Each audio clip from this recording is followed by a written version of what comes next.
Williams, we have a very exclusive superstar, pioneer guest joining T.P.S. today.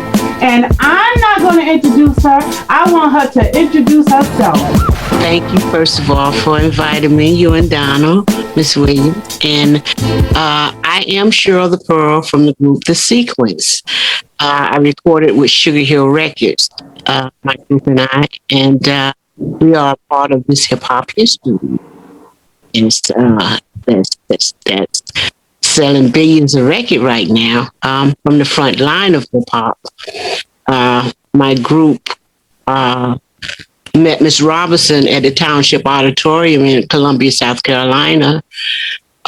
We got backstage first. We couldn't get in. Everybody know that.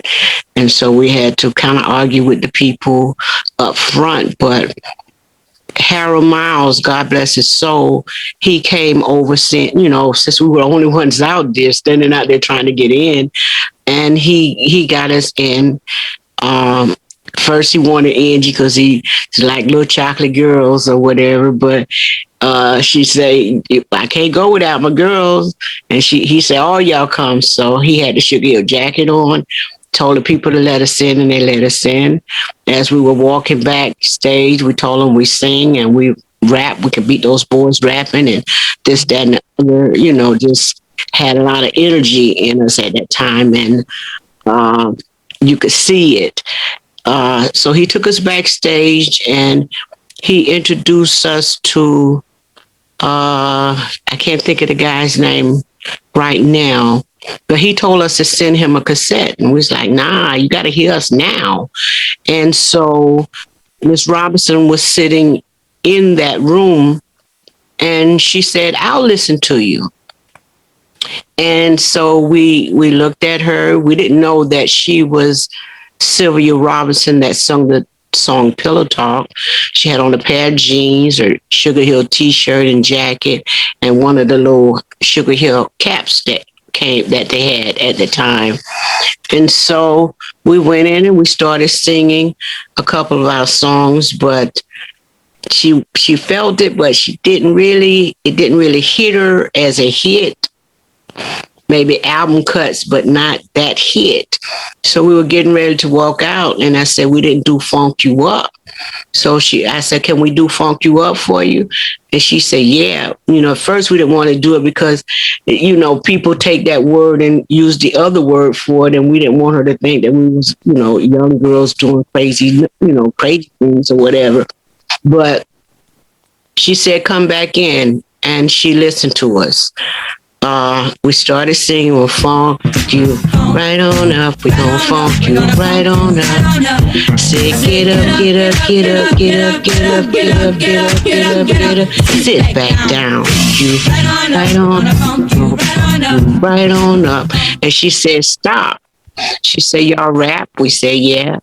And so she said, Blondy, you come in and Gwen. My name is Gwen, but they call me Blondy. I'm better known as a wonder. Known that I'm 5'2", built so fine. 36, 26, 36 down. I'm better known as. She said, stop.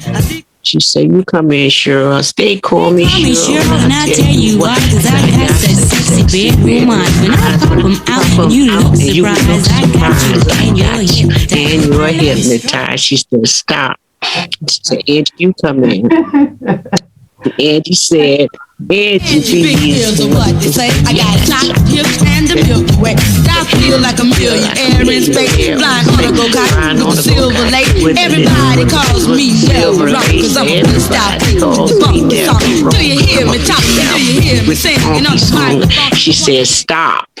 And she told this guy named Flip that was in there to go and get the band and bring them back. Then they came in and she said, y'all just sing the hook. And so we just started singing the hook to them. And then the guitar came in, the drummer came in, the bass player was doing his thing. And the song was created right here in Columbia, South Carolina, at the Township Auditorium. It was time for the gang to go on stage because we was backstage jamming. And it's time for them to go on stage. we asked her, could we go out there and stand out there with them? And she said, yeah, go, smart one. She said, y'all go. She's smart.